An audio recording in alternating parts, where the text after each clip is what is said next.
Okay, so I think I'll start. So firstly, just want to say thank you to everyone for coming up and supporting. This is obviously something which is a real passion of mine. It means a lot. So to have the opportunity to do it in this kind of forum, getting filmed and with a mic, it sort of, it means a lot. So thanks for coming along. So firstly, I'll outline the content of the talk. So first, I'm going to go over a little bit about my story at McLaren, the roles I've had in the 3 years that I've been here. Then I'm going to introduce the mental health and wellbeing team, cover what we're trying to do with Mental Health Week. Then I'm going to go over my involvement with mental health awareness that I've had so far, and then get into the bulk of the story, which is basically an account, I suppose, of my issue of anxiety that I had when I was a bit younger. So my story at McLaren. So I went to University of Surrey, which is in Guildford, which is obviously just down the road. Went there for 4 years, did a mechanical engineering degree, and then when I graduated, I stayed in the area whilst I looked for an engineering job, which can be very painful and a sort of long, drawn-out process. But in the end, hiya, come in. Hiya. No worries, no worries. So in the end, managed to get a sort of foot in the door at McLaren Automotive in the purchasing department. So I was a purchasing assistant. So I spent sort of 5 months booking meeting rooms and scanning people's receipts and that sort of thing. But eventually, after 5 months, managed to get my first engineering job, which was over in MPC, which was as a manufacturing engineer, which was an absolutely brilliant job for me, a real trial by fire in terms of learning the car and how McLaren works, and so that was really brilliant. Did that for 18 months, and then I moved into the role that I do now, which is over to MTC. I'm in the transmission and driveline team, and I look after series engineering content basically. And then most recently of all, I joined the mental health, and most importantly of all, I joined the mental health and wellbeing team. So that was about 4 months ago maybe. So what is the mental health and wellbeing team? So it's a cross-departmental team from people all across the McLaren Group. What we do is essentially try to drive improvement in the way that we approach mental health at McLaren. It's voluntary, so it's people who just want to, it's in no one's role to be involved. People just do it because they want to. There are 21 members across various different departments. As you can see, we've got people right across the business. So Will, he's a group leader in production over at MPC. We've got Lee, who's from security, and Graham is like head of design engineering in automotive. And then we've got Catherine and Charlotte. So Charlotte's at the back there. Just a quick moment to say how much. So it was started by Catherine and Charlotte basically, and they put in a huge amount of effort to sort of keep that going. And I certainly wouldn't have been able to get involved the way I have done without being able to piggyback on their efforts. So just, yeah, really appreciate what they're doing. I think it's really brilliant. So we've all had mental health first aid training, which is basically a really good 2-day training that is done by the British Health and Safety Council, I think. Where basically the idea is you get the skills and knowledge to be able to provide sort of be like a first response, same as first aid, but for mental health first aid. So you get a bit of understanding of what mental health issues people are commonly affected by, and how to sort of provide support in the immediate sense. Obviously, we're not therapists and these issues are hard to deal with, but can hopefully deal with it well in the immediate situation and then sort of point them in the right direction. So that's one side of it, and the other is really we wanted to make it visible that McLaren is a place where we look after mental health. Is a place where if you're struggling, you don't have to keep it away from work and hide it. We want it to be an open environment, basically. So that's the mental health and wellbeing team. Over the year, there's sort of bits going on, but the main thing is that over Mental Health Week, sort of plan activities like this one, and we set these sort of 3 high-level objectives to try and sort of guide our activities as we were going through to make sure that we were doing what we wanted to, basically. So to educate and inform about mental health issues and how people can be affected in the workplace. It's very common where people just have no awareness of mental health issues, especially if you've never suffered with one. It can be very difficult to actually empathise and sort of even understand it at all. So trying to, yeah, as I say, create that bit of basic education information. The second is try and promote an open atmosphere around talking about mental health. And the third is to provide access to useful content, because as I said, it's a very difficult thing to deal with, but there's lots of really useful stuff out there for, from really good sources, and there's charities and things like that that can offer really, really good help. So my involvement with mental health up until this point, so from the age of 16 to 20, really, it's worse when I was about 18. I had a really rough time with what I now know was a social anxiety disorder. And at times it ended up being really debilitating, left me in a really bad way. So my problems were hugely exacerbated by having a complete lack of awareness of mental health issues and how people can be affected. And it really made the problem, it was the main reason why it got so bad, basically. And so since then, I've got a huge passion about sort of doing this, raising mental health awareness, especially in young adults, because as I say, I was around the age of when I was at school and at uni when I was really struggling. So yeah, I'm passionate about sort of sharing my story. I've currently spoken in schools to over 1,000 students, mostly back home at my old school, and just in schools in London. And I've been pushing it out a lot more this year. So I've actually got 4 more planned locally, which is really cool. I'm doing it locally now as well. I've had some involvement with the University of Surrey, supporting other events where I'm not talking, but in support of people who are. And I'm waiting to hopefully do that eventually, talk at the University of Surrey as well. And I've also most recently got involved at McLaren, which has been really brilliant. There I am with my mental health first aid certificate. I think Ash took the picture, actually. But yeah, so it's been really brilliant. And the support at work has been really amazing. Like, it's quite a difficult thing initially to actually come out and start doing. But the support has been overwhelmingly sort of positive, and everyone's been really, really lovely. So it's been great. And also stuff like this, like to have the opportunity to get it, done it in this sort of environment. And I've had training on mental health, and I'm going on public speaking training at the end of the month. And it's been really supportive. So it's been great to get involved with McLaren. So into the main bulk of the sort of my story with mental health. So this is something I actually learnt on the mental health first aid training. I was introduced to on the mental health first aid training. And it's something that I think is really, really interesting and important. And it's something I kind of realised on my own before having this, like, really learning about it in like the proper way, I suppose. But I'd realised that this existed and this was important. So there's these sort of 2 scales, and they exist independently, or they can vary independently of each other. But obviously they're linked as well. So on the x-axis there, you've got someone on the far right has no mental illness whatsoever, and someone on the left has a severe mental illness and good mental health to poor mental health.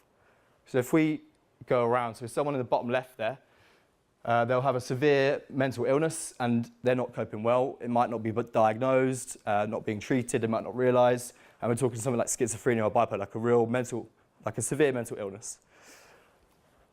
And then up in the top left, which is interesting, and I think the ones in the top left and the bottom right are really sort of important to realise, that you can have a severe mental illness, but if that's being treated and managed well, you can be your mental health can be completely fine.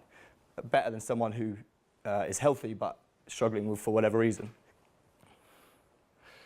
Up in the top right there, that's where most people are or want to be. So no mental illness and you have good mental health.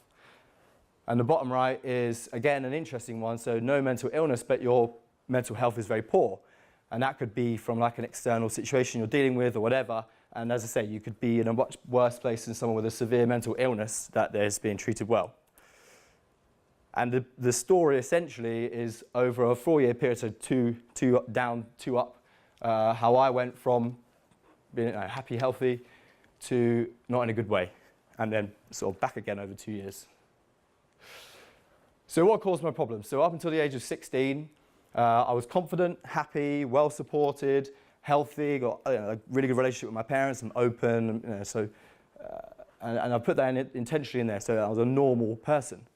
And then, I got a girlfriend, and it all got complicated. So being a bit facetious, but that is actually a real milestone in where my problems began. So up until this point, it was not something that affected me whatsoever. I had this new girlfriend, so I was 16. We were at my house on the sofa watching TV, cuddled up, and I started to feel a bit like weird, feel a bit like uncomfortable.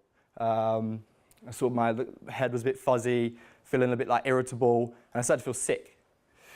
And so I sort of got up and I was like, oh, I need to shoot off to the bathroom because I must have eaten something strange or whatever. I must be unwell. And I was starting to feel really, really, really sick. And when I actually got to the toilet to be sick, I suddenly just felt completely fine again. And so I was like, oh, this is very strange. No idea what's going on here, but I must have just sort of had a funny turn or whatever. So I went back to the room and then sat down with my girlfriend, same thing. We started chatting. And then suddenly just had this sensation again where I started to feel really like strange and kind of, again, nauseous. So this time I got up, shot to the bathroom, and I was actually sick this time. So I went back to the room and sort of said, oh, I must be unwell, let's just go to bed and forget about it. Hopefully I'll feel better in the morning. And we did that and went to bed, and I was sort of laying there, and I remember I was sort of laying up the ceiling, still felt really ill and rough for ages. And I had a horrible realization that it was something mental. It was something about that situation that had caused that. It wasn't that I was actually physically sick. I now know that was anxiety. That situation provoked that response in me, and it was anxiety that caused it. But at the time, I had absolutely no idea what it was, as I say, other than it was somehow associated or caused by that situation. And as you can imagine, that's not ideal when you're 16 and you've just got a girlfriend and then you start throwing up when you get too near her. So what is anxiety? So it's an emotion that we all know. You would associate it with feelings like fear, dread, and it's linked to your body's fight or flight response. And again, we all know that. I learned it in biology at school. It's a physiological response to stress, and it's got a list of mental and physical symptoms. So we all know that much. So if you go over to the diagram on the right, those two things in the hexagons are the two hormones that get released into your body. Your blood, I think there's some more, but it's mostly those two. And they cause these things to happen in your body. The bottom thing around the sort of stomach, they're the more physical ones. So your body's basically getting ready for whatever the stress, your perception of stress is, whatever that situation is. So evolutionarily, I guess, why this exists is because, threatening situations, you need to defend yourself. And these things are beneficial in that situation. So your heart starts to pump really quick, getting blood to your muscles. Draws away from systems that it's not needed. So like digestive system, it just draws away. You don't need to digest food in that situation. So it draws it away, and your digestion literally stops. And that can cause nausea, which was what was happening to me, other digestive issues, butterflies in your stomach. All your muscles tense up, including all your muscles in your rib cage, so you can get tightness of breath in your neck as well, so it feels like you're sort of struggling to breathe. And then the more heady symptoms, so lightheaded, you feel literally like you need to escape from whatever that situation is. You can feel dizzy, struggle to concentrate, you can, sweating, dry mouth. So there's mental and physical symptoms, and they're all very sort of, they're real. It's not just, I feel anxious, and that's like an emotion. It's a list of real physical things that happen to you. And it's completely normal. So, as I say, this reaction is like a normal part of being a human being, like everyone has it, and when it happens in appropriate situations, it's fine. But when you've got an anxiety disorder, it's like there's a problem in the circuit somewhere that just keeps causing that to happen all the time. And if it's not in the appropriate situation, then it's not nice, basically.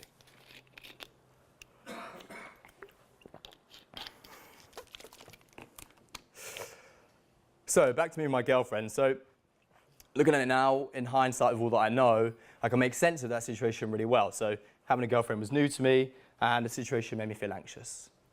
I had that fight or flight response kicked off, and in that situation where it's not appropriate, it sort of perpetuated itself to a point where it made me be sick. But the problem was I had absolutely no idea of that at the time, and it kept on happening. So you can split my sort of relationship with this issue into two things, so triggers and the reaction that would happen afterwards. So at the beginning, it was intimacy, basically, and the reactions, it was mild and rest. It was specific to that situation. That was the only thing that caused this thing. That wasn't a big part of my life back then. It was not a big part of my life, even now. So, but yeah, so pretty quickly, the triggers turned to more and more things. So it just started happening in other little bits of my life, basically. So at first it was intimacy only, then it was my girlfriend in general. I just like associated with her, so it just kept on happening. So again, as you can imagine, it wasn't ideal. Then social events, parties, eating around people, especially like dinner, stuff like that sort of situation. And you can sum that up as basically anything where there was some sort of social pressure that's it, basically social pressure. And the reactions became more intense, and it was just more and more of a part of my life. As it happened in more situations, it just happened more often, and was a bigger issue, basically. And that's when my mental health basically started to decline. So, going forward over the next couple of years, for the most part, after it first happened, there was a real phase of it getting worse, and as I say, grew into more situations and whatever. But then it sort of stabilized, or it would kind of go up or down. There was a big chunk of my life, so it was all sort of familiar and grounded. So still living at home at the same school that I've been to since I was 11. I had good friends and all this sort of stuff. So there was not a lot. I was okay, basically. The situations I'd be affected were relatively few and far between. But when I went to university, I started really, really struggling. So I guess it was a combination of two things mainly. One is you put a huge expectation on yourself in that sort of situation for everything, specifically to uni. So I thought, finally I'm going away to a new area, I'm going to make new friends, really find out who I am, and it's all going to be amazing, and blah, blah, blah. And so there's a big pressure on myself. And the second was that suddenly all these things that had kept me grounded up until this point, so family, home, those sorts of things, suddenly they're all gone. And it basically meant that my anxiety sort of snowballed. It just went off the charts, basically. It was really, really causing me a lot of problems. So the triggers went from a situation where there was actually some genuine social pressure to then it was really just anything, because I was having these reactions so often, could be anything that would trigger it. It was basically as soon as I got the thought in my mind, I'd be like, oh God, no, I hope it doesn't happen again, and that could be enough. And it really was constant. So I was constantly living in higher levels of anxiety, kind of worrying about it all the time, expecting anything that could happen would cause this sort of reaction. And I was having anxiety attacks all the time. So I went to my first lecture, I had an anxiety attack, had to leave. Went to my meet and greet thing where you meet your lecturers and people in your course, and same thing, had to leave. And all this time I still had absolutely no idea what was causing my problems. I'd started to speak to people about it, but I was speaking to my friends and kind of describing the issue, and I'd be like, oh God, this is really, really awful, what this is happening to me. And they were like, oh yeah, it does. It sounds really, really awful. I don't really know what to do. And that was no sort of, not knocking them at all, but they had no idea either. And yeah, so I really reached rock bottom, and I wasn't in a good way at all. So this is sort of a summary of, at its worst, this is what my issue was. I still didn't know what it was anxiety, but this was what the issue was to me. So it was this big, dark, faceless problem, and I had no idea how much worse it was going to get. So 2 years is a long time to be struggling with something, and you just see it getting worse and worse and worse. And if I sort of extrapolated the data, carried on the trend, and it looked pretty bleak going forward. So I thought it would be something that was constantly with me, would be constantly with me as I went through my life.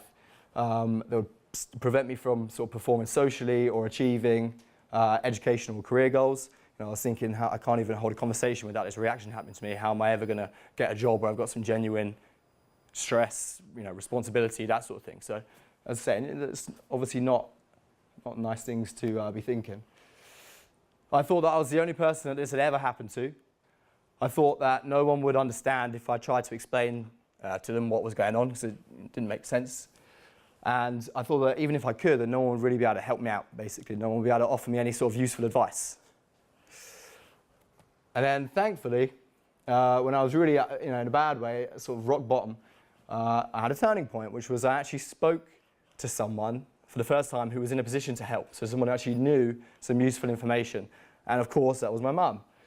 And she's actually a therapist, so it seems ridiculous that it took me 2 years to speak to her, but I did, and it kind of hammers home the point of how difficult I was finding it to make sense of what was going on with me. I felt like I didn't even have the words or the toolbox to sort of describe it. I didn't even have a perception enough to say that it was a mental health issue. I don't know, I thought I was going completely insane, or there was something in my brain that was I don't know, like malfunctioning or whatever. So yeah, I finally found out from my mum in this conversation when we were in the car, and I started speaking to her about it. And within literally 2 minutes, she said, "Ollie, this anxiety, what you're struggling with." And I was like, "Oh, it's anxiety. Like, what does that mean, though?" And she said, "Well, it's like a really common thing that people struggle with, along with stress and anxiety and depression. Sorry, so like really, really common that people go to counselling for these sorts of issues, especially at universities. Like people struggle all the time." And literally within a 2-minute conversation with someone where I was properly supported, I'd honestly made more sense of what had been happening to me than I had in 2 years of trying to just sort of work it out on my own. And from this point onwards, that consistent downward journey started to shift direction. Like it wasn't an instant fix by any means whatsoever, but as I say, I finally started to see some improvement, basically. So the big things that I did that helped was I went to counselling, so just a university counsellor, and they gave me some information about anxiety and how it affects people. And I could sort of, I learned loads about mental health issues and how they affect people, and I could relate everything that I was being shown to everything that had been happening to me completely, and it finally started to make sense. So like, I got shown, the diagram that I put up of the guy with the symptoms and the adrenaline and cortisol. So seeing that for the first time was a groundbreaking thing for me, because I was like, that is literally what has been happening to me. And up until that point, I had made no sense of it whatsoever. So to start seeing these things was like hugely significant, and really helped me to start sort of putting a plan in place to deal with it. Because once you know what your issue is, obviously you can then start to work out how you can fix it, basically. And for the first time, I started to gain some methods to actually cope with my problems, whereas before I was really just, the ball was in its court essentially, and I was just along for the ride. But finally, I started to actually be able to sort of push back, and things started to get better, which was brilliant. So the journey upwards. So the next few slides, what I've basically done is, over the 2 years of me kind of getting better and getting back to a good place, there's some real important things that I've kind of learnt, or things that feel really significant in terms of my recovery and how I've got back to where I am now, which is I'm fine again, and I manage it very, very well. And the first of all is this. So even after I sort of found out it was anxiety, I still thought very, very badly of myself to be the sort of person that would struggle with an issue like that. I thought it would meant that I was sort of like weak and scared, failure. I thought it meant I wouldn't be able to like hold my own in arguments, or like take on responsibility and pressure and that sort of thing. And so, I had a really negative opinion of myself, basically, for being the sort of person who would struggle with this sort of thing. And I realise now that that is A, just completely wrong, but B, it really gave my issue kind of strength, of my negative perception of it, and how much I thought badly of myself for having that issue. It like made the issue stronger in itself. Nowadays, I just see it as something that it's a challenge that I've had in my life that I've had to overcome, and in doing so, I've learned a huge amount about myself, and hopefully, I'm now in a position where I can use that knowledge to be of benefit to other people. The second sort of part of this was that I started to actually speak to people about it properly. Mostly, in a big way, that was just because I actually now finally had the words to describe what my problem was. And far from initially where I thought people would just think I'm like socially inept and like weird or whatever, people were always really, really sort of empathetic, and had very often had sort of similar experiences. So that was huge, especially at the beginning, that sort of shift in perception. So the second thing, so this is all about basically having to put yourself into situations that you find challenging. So for me, those situations that would be sort of like, that would provoke my anxiety, I had to willingly put myself into. So social pressure, stuff like this today. Put yourself into it willingly, and expect to have, expect it to be a tough ride, expect it to be difficult, and that you have to, push through and work through it. And sometimes, sometimes it might not go so well. But if you do that 10 times, you come out with some real knowledge and some experience that you can take into the next situation, and it just increases the chance every time that you're going to sort of come out on top.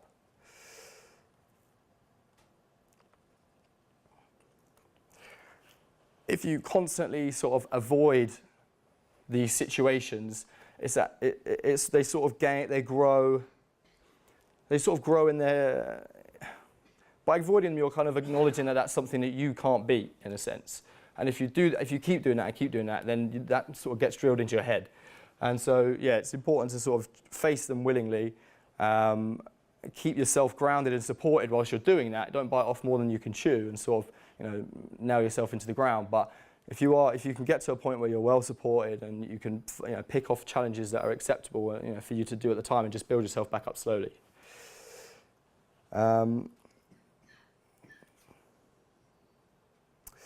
So next of all, so this image really describes, for me, I think this resonates with me a lot. It really describes how I see my ongoing relationship with this issue, basically. Whenever I put myself into a situation where my sort of anxiety bubbles up within me, then I have a sort of internal battle to basically stop it from snowballing out of control. When I was 18 and at uni and really sort of at the peak of my problems, the guy on the right-hand side of this image just basically didn't exist. And so whenever it would start, whenever I'd start to have that reaction, there was nothing I could do to sort of push it back, and it just stomped all over me, basically.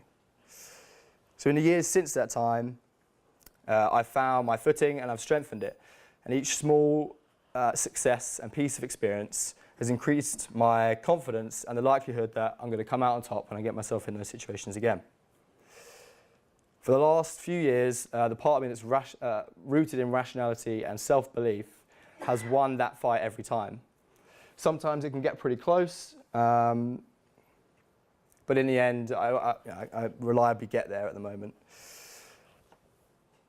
I think basically ensuring that my continued sort of, I can continue to do well with my anxiety problem is basically is about making sure that this balance is always, the guy on the right hand side is stronger, basically.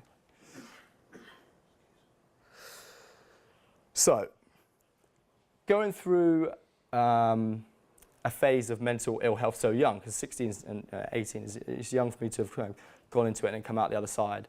It's really, and then since I've been so open about it since, I've spoke to so many people who've had sort of similar issues, and doing these talks, obviously people come and talk to me about it afterwards, and there's always a very similar theme that I seem to see of people that have really had an issue and then sort of come out the other side of it. And I fit exactly into that template. So initially they saw themselves as mentally healthy and stable, and expected that mental health issues were something that affected other people, not them, and it's not something that they needed to worry about. Very often people could be quite unsympathetic or find it difficult to empathise with people who talk about having mental health issues, and they find it difficult to really understand what they're talking about, and as I say, can be a bit unempathetic. Then something challenging occurs in their lives that causes their mental health to decline. That decline is often very sort of poorly managed, and it's exacerbated by a lack of awareness about issues like this in general, and a tendency to sort of keep it in and just hope the problem's going to go away. Long after the initial event has passed, they're left with the lasting effects of it, which loom over them until they grow to such a big problem that they're completely beaten by it. And it's only at that point when they actually finally reach out and get help. So they find out what their problem was, initially, and then they can start to get help and recover. After this happens, they then gain a real respect for their mental health and the fragility of it, and see it as something they have to sort of really look after going forwards.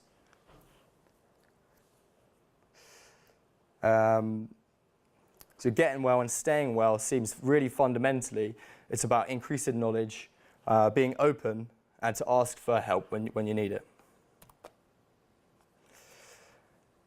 So now we're looking forward. So for the last few years, my anxiety has been really good. So basically since I was 22, I'm 24 now, I'd happily say that it's something, it's not something that gets in the way of my life.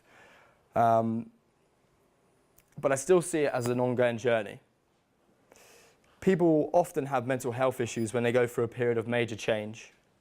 That could be the death of a family member, becoming a parent, or even a big promotion or change at work. So I've not had too much trouble since starting at McLaren, but I'm aware that this might not always be the case. I certainly notice that when I feel high levels of stress and pressure at work, that I feel more anxious in general, but I would guess at the moment that it's no more than what you would consider to be sort of normal and healthy. I've come to learn that feeling stressed and anxious is an unavoidable part of life if you try and push yourself to do things that are sort of meaning and fulfilling. And working in an environment like McLaren, I think it would be safe to say that the majority of us are pushing ourselves to do exactly that. So as a business, McLaren relies on the sort of collective success of all the individuals that make it up as they progress on their sort of journeys and got towards their goals for career and education. And with statistics like some of these you see on the board, so 1 in 6 people of working age have a diagnosable mental health condition, and 1/5 of long-term sickness from work is due to mental ill health. It proves the point of how much of a sort of a threat it faces to us all, both individually and also as an organisation. It's not something that needs to be hidden away from. You should stay true to yourself about how you are coping and ask for help when you're not, basically. It's not an admission of defeat or incompetence. It's getting the help you need to get back on track. Thank you very much.